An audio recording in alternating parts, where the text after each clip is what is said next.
آگے قریب تشریف لائیے، اگلی صفوں کو مکمل کرتے رہیے۔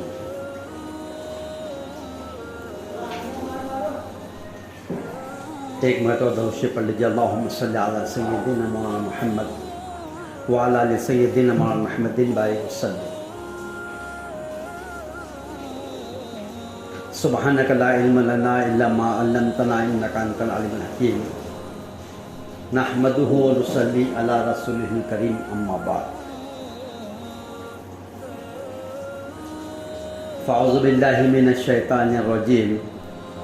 بسم اللہ الرحمن الرحیم۔ افحسبتم انما خلقناکم عبثا وانکم الینا لا ترجعون، صدق اللہ العظیم۔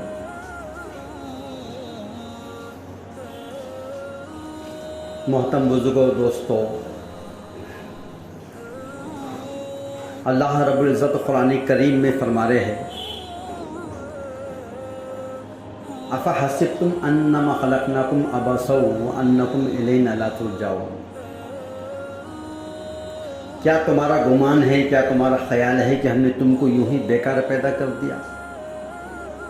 اور یہ کہ تم ہمارے پاس لوٹائے نہیں جاؤ گے؟ ہم سب کو اللہ رب العزت نے ایک مقصد کے لیے پیدا کیا ہے، اور خود اللہ نے قرآن کریم میں فرما دیا، وَمَا خَلَقْتُ الْجِنَّ وَالْإِنسَ إِلَّا لِيَعْبُدُونِ۔ ہم نے انسانوں کو اور جناتوں کو اپنی عبادت کے لیے پیدا کیا۔ یہ انسانوں کی زندگی کا مقصد اصلی ہے، اسی لیے ہم دنیا میں آئے ہیں، اسی لیے اللہ نے کائنات کو بنایا، سجایا اور چلا رہا ہے، اس لیے کہ یہ انسان اللہ کی عبادت کرے۔ اب عبادت میں نماز ہے، روزہ ہے، زکوٰۃ ہے، حج ہے، معاملات ہے، معاشرت ہے، اور اس کے علاوہ حقوق العباد ہے، حقوق اللہ ہے۔ یہ ساری چیزوں پر عمل کرنے سے دین بنتا ہے، عبادت بنتی ہے، ثواب بنتا ہے، اجر بنتا ہے۔ اس کے علاوہ بھی اور ساری چیزیں ہیں جو عبادت بنتی ہیں۔ ہم یہ سوچتے ہیں کہ نماز پڑھیں گے تو ہی نیکی ملے گی، روزہ رکھیں گے تو نیکی ملے گی، زکوٰۃ حج عمرہ کرے تو نیکی ملے گی۔ یہ تو بنیادی چیزیں ہیں، اس کا تو اجر اور ثواب ملنا ہی ملنا ہے، یہ تو دین ہی ہے۔ لیکن دنیاوی اعتبار سے جو مشقتیں ہم برداشت کرتے ہیں، ذریعہ معاش روزی کے لیے، روزی حاصل کرنے کے لیے، اس کے لیے جو اسباب اختیار کرتے ہیں، جیسا دکان ہے، کاروبار ہے، تجارت ہے، ملازمت ہے، کھیتی باڑی ہے، یہ سب کی سب چیزیں، اس میں ہمارا وقت لگنا اور اس کو اللہ کے حکم اور نبی کے طریقے کے مطابق کرنا، یہ بھی اجر و ثواب ہے۔ ضرورتوں کے ساتھ اجر بھی ملے گا، ثواب بھی ملے گا، نیکی بھی بنے گی۔ تو اس طریقے سے جو انسان بھی ایمان والا اللہ کے حکم کو نبی کے طریقے کے مطابق کرے گا، چاہے اس کی ضرورت دنیاوی ہو،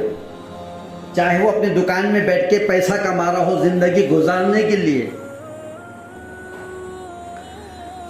چاہے وہ جس مشغلے کے اندر ہو، اگر اس فیلڈ میں، اس ماحول میں، اس مشغلے کے اندر، اس کی مصروفیت کے اندر، اس کے کاروبار کے اندر رہ کر اگر اس میں اللہ کا حکم اور نبی کا طریقہ پورا ہو رہا ہے، تو اس کا مطلب یہ ہے کہ وہ دیندار بن رہا ہے، دین پہ چل رہا ہے، دین پہ چل رہا ہے۔ بے شک نماز دین کا حصہ ہے، روزہ ہے، زکوٰۃ ہے، حج ہے، لیکن اس کے علاوہ بھی بہت ساری مشغولیات کو اگر ہم یہ چاہتے ہیں کہ وہ دین بنے، ثواب بنے، اجر بنے، نیکی بنے اور دنیا آخرت میں کامیابی کا ذریعہ بنے، تو ہمارے ان تمام شعبوں کے اندر اس شعبے کے دین کو اپنی زندگی میں لانا ضروری ہے۔ جس فیلڈ میں میں ہوں، جس ماحول میں ہوں، جس مشغولیت میں ہوں، جس کاروبار میں ہوں، جس کام کاج کے اندر ہوں، میں اس کے دین کو معلوم کرو کہ اس کا دین کیا ہے۔ اگر میں ڈاکٹر ہوں تو میں ایسا نہیں کہ صرف ڈاکٹر بن گیا، بلکہ ڈاکٹر بننے کے بعد اب اس کے اندر کیا احکامات مجھ پر آتے ہیں۔ اگر میں انجینئر ہوں ایک اچھا مکان بنانے کے اندر، تو اس انجینئر کے بننے کے اندر مجھے کس چیز کی ضرورت پڑے گی؟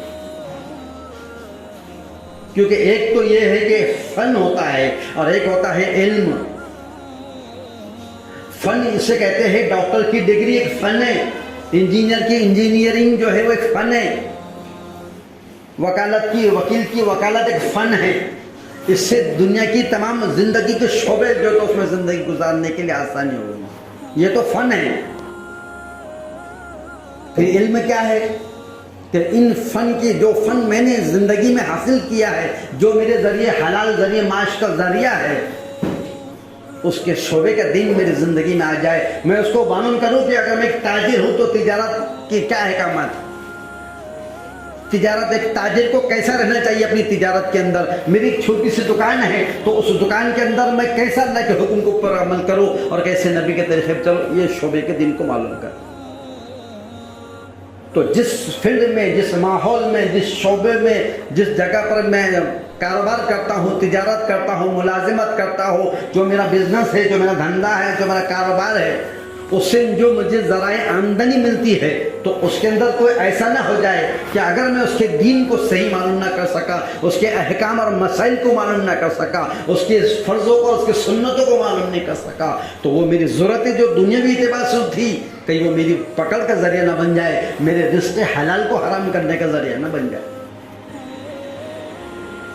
اگر میں تاجر ہوں اور میری تجارت میں سچائی ہے، میری بات کے اندر جو ہے تو حق بولنے کی عادت ہے، اور میرے مال میں دھوکہ دھڑی نہیں ہے، میرے ترازو میں ناپ میں کم تولنا نہیں ہے، میں جس کو دیا ہوں تو دھوکہ نہیں دیتا ہوں، اگر یہ ساری چیزیں اس کے اندر ہو رہی ہے، تو اللہ کے رسول صلی اللہ علیہ وسلم نے فرمایا کل سچا تاجر قیامت کے دن انبیاء و شہداء کے ساتھ اٹھایا جائے گا۔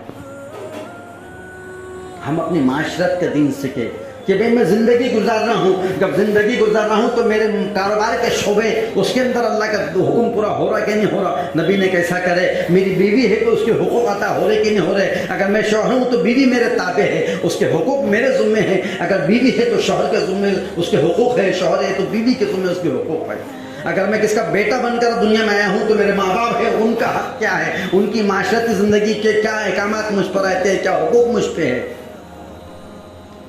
اگر میں بیٹا ہوں تو باپ کے کیا حق ہے، اور باپ ہے تو بیٹے کے کیا حق ہے، اگر کسی کا میں معلم ہوں تو میرے شاگردوں کا مجھ پر کیا حق ہے، اگر میں شاگرد ہوں تو استاد کا مجھ پر کیا حق ہے، میں اگر جو کسی شعبے کا اگر کوئی بڑا اور کوئی عہدہ اگر مجھے ملا ہوا ہے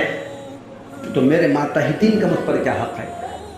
ان حقوق کو جانے، ایک حقوق العباد ہے اور ایک حقوق اللہ ہے۔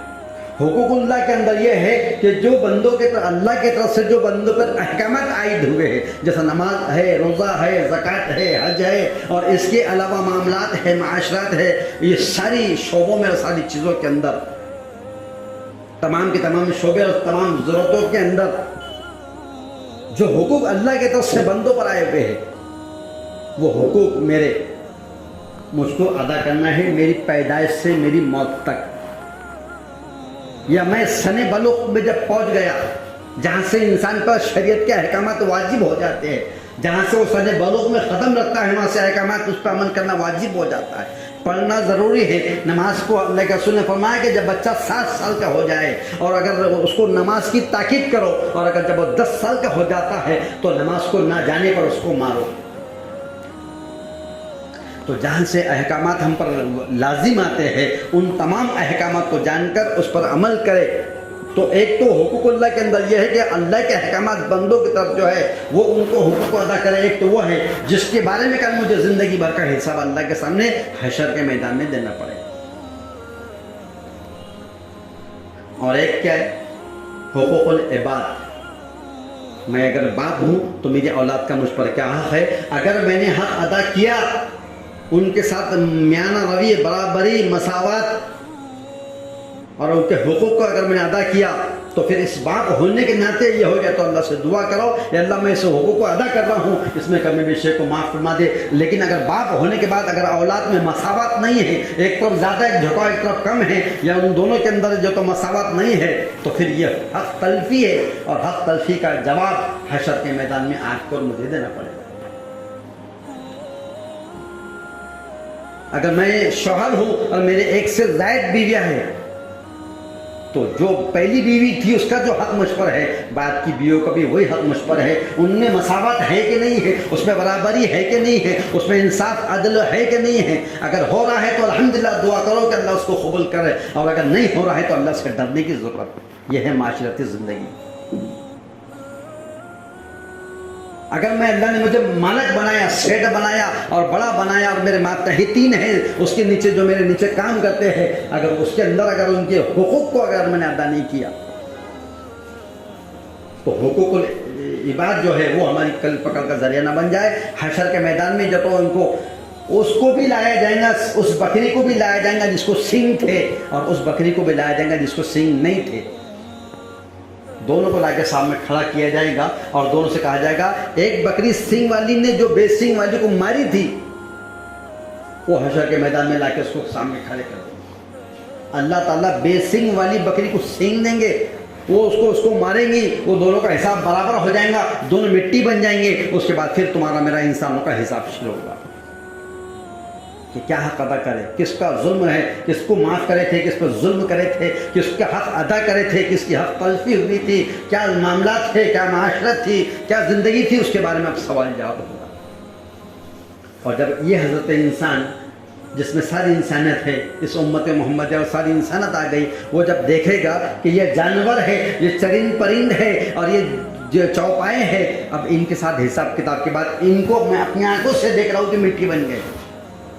تو یہ حضرت انسان رشک کرے گا, ایک اس کے دل میں خواہش پیدا ہوں گی اور یہ اللہ سے کہیں گا یا لیتنی کنت ترابا, کاش کہ میں بھی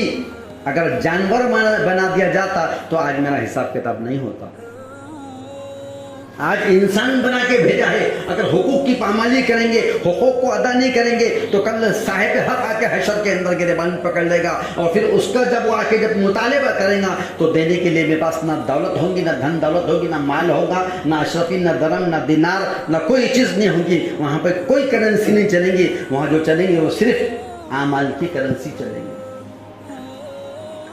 اعمال کی کرنسی میں جو ہے اگر وہ صاحب حق والا ہمارے سامنے آ کے کھڑا ہو گیا اور اللہ سے یہ کہہ دیا اس نے کہ اس نے میری حق تلفی کی, اس کے میرے پہ لینا تھا لیکن اس نے دیا نہیں, اس نے مجھے اس کی جو تو کام سے زیادہ مجھ پر بوجھ ڈال دیا, یا جو مجھ پہ حق تھا اس سے زیادہ مجھ پر اس نے وزن ڈال دیا, اور جتنا کام لینا تھا جتنے پیسے دینے تھے اس سے زیادہ کام لے لیا, یا جو بھی وہ حق کی مطالبہ کرے گا تو اس کے بدلے میں اللہ سے کہیں گے اللہ مجھے انصاف دلا دے. تو پھر کیا کرنا پڑے گا؟ انصاف مالک یوم دین ہے, وہ حساب کتاب لینے والا ہے, وہ برابری کرنے والا ہے. اس دن کسی چیوٹی پر بھی کوئی ظلم نہیں ہونے والا ہے, وہ سب کا انصاف کو برابر کر دیں گے, اس لیے وہ مالک یوم دین ہے. پھر اس سے کہا جائے گا تو فرمایا اس کے بدلے میں اس کے بعد دینے کے لیے تو کچھ دین رہے گا, تو اپنی نیکیاں اس کے نام عمل میں منتقل کرنا پڑیں گے جس کا حق مار کر آیا, کس کو گالی دیا تھا. ایسا نہیں کہ حق مار لینا, کس کا پیسہ کھا لینا, کس سے وعدہ حق تلفی کر لینا. اس کے علاوہ بھی بہت ساری ہے, کس کو برا کہہ لینا, کس سے غیبت کر دینا, کس کی چغل خوری بہتان لگا دینا, کسی پہ جو تو بہت الزام لگا دینا, اور کسی کو بے عزتی اور ذلیل رسوا کر دینا, اور بہت ساری چیزیں ہیں. اگر یہ حق تلفی کی ہوں گی تو موت سے پہلے اگر معافی مانگ لے تو اس کی تلافی ہو سکتی ہے. لیکن اگر ایسے ہی دنیا سے اگر ہم چلے گئے تو حشر کے میدان میں جب وہ مطالبات ہم سے ہو گئے اس وقت ہم کو ہمارے نام عمل کی نیکیاں دینا پڑے. اگر نیکیاں میرے پاس تھی اور میں نے دے دیا, پھر دوسرا بھی آ کے کھڑا ہو گیا, بیٹا بھی آ گیا, بیٹی بھی آ کے کھڑے ہو گئی, اور پھر اس کے بعد رشتہ دار بھی آ کے کھڑے ہو گئے, پھر گلی محلے والے بھی آ کے کھڑے ہو گئے, اور سارے حقوق مانگنے لگے, اور سب مجھ سے سوال کرنے لگے, اور دینا تو ہے ہی, اور دینے کے لیے سوائے نیکی کے تو کچھ ہے ہی نہیں, اور نیکیاں تو میرے پاس ہے ہی نہیں. اور اگر کسی درجے میں نیکیوں کا میں مالک بن کے گیا بھی اگر کبھی, تو پھر کیا ہوگا؟ وہ نیکیاں اس کے نام عمل میں منتقل ہو جائیں گی, اور اس کے بعد پھر مطالبات والے آ کے کھڑے ہو جائیں گے, اے اللہ اس کا بھی یہ بھی باقی ہے, اس نے یہ دیا تھا یہ بھی دیا نہیں, یہ بھی باقی ہے اور یہ بھی باقی ہے. پھر اس کے سارے نیکیاں ختم کے بعد جب مطالبات والے آ کے جب مطالبہ کریں گے تو اس کے بعد پھر اس سے کہا جائے گا, تو بندہ کہیں گے اللہ میرے پاس تو جو نیکیاں وہ تو پورے ختم ہو گئے, جو نمازیں میں نے پڑھا تھا, جو سردی گرمی اور بارش کی تھی, جو روزے میں نے رکھا تھا 15 گھنٹے کے, وہ روزے کا اجر بھی وہ جو ضائع ہو گیا, اور میرے جو حج کے ایام تھے وہ ساری قربانیاں اور ساری محنتیں میری ضائع ہو گئی, اب میرے پاس کچھ نہیں ہے دینے کے لیے. تو کیا معاف ہو جائے گا؟ کیا یہ چھوٹ جائے گا؟ کیا یہ بچ جائے گا؟ اس سے کہا جائے گا کہ جس کا مطالبہ ہے تیرے سے لینا ہے اس کے گناہ اس کے نام عمل میں ڈال دی جائیں گے. نیکی جو لے کر آئے وہ ختم ہو گئی, اب جو گناہ تھے وہ گناہ اس کے اوپر باقی ہے, اس کے گناہ اس کے نام عمل میں ڈال دی. کہا جا رہا تھا نیکیوں سے کہا جانے والا تھا جنت میں, اب نیکیاں تو ختم ہو گئی لیکن اس کے باوجود بھی حقوق والے مطالبات کر رہے ہیں, تو پھر ان کے حقوق کی وجہ سے اس کے اوپر پھر کیا ہوگا, گناہ کو ڈال دیا جائے گا, اور جب گناہ ڈال دیں گے تو پھر کیا ہوگا, پھر وہ گناہوں کی وجہ سے جنت میں جانے والا جہنم میں جائیں گا. اللہ سکی سوچو, ابھی اذان ہوگی, اذان کے بعد میں پھر سنت ادا ہوگی, سنتوں کے بعد میں خطبہ ہوگا, اس کے بعد جماعت ہوگی.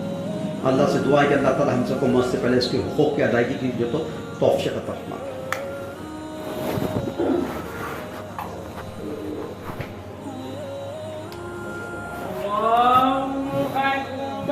Allahu Akbar.